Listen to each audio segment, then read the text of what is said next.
Assalamualaikum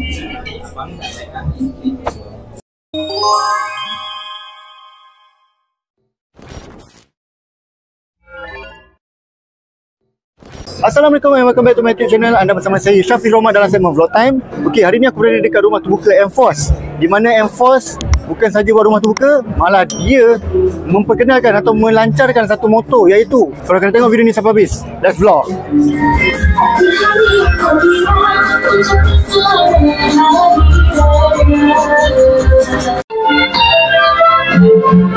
Terima kasih. Selamat Raya kepada anda semua.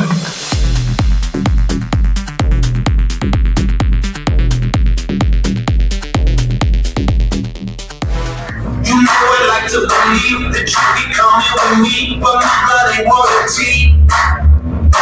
Cause we're like Gucci.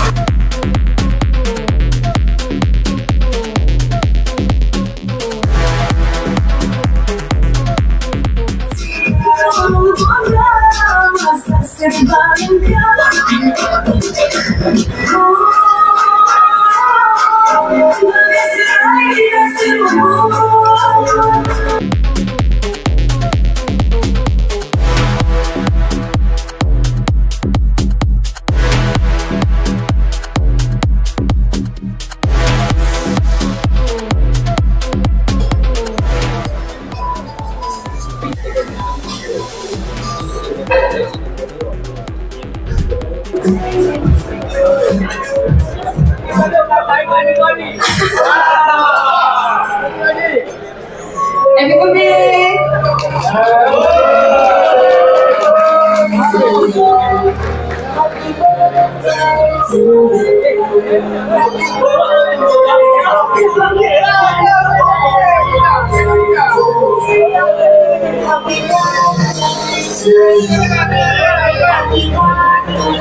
Alright guys, selesai dah majlis rumah terbuka di Courtyard Kuala Lumpur. Jadi pada meja dekat belakang ni tengah menggodek-godek lah motor yang terbaru daripada M-Force. Nak tahu apa motor tu, korang kena tengok video awal aku daripada tadi.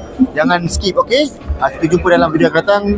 Jangan lupa untuk like, share dan subscribe YouTube channel ni. Stay safe. Assalamualaikum.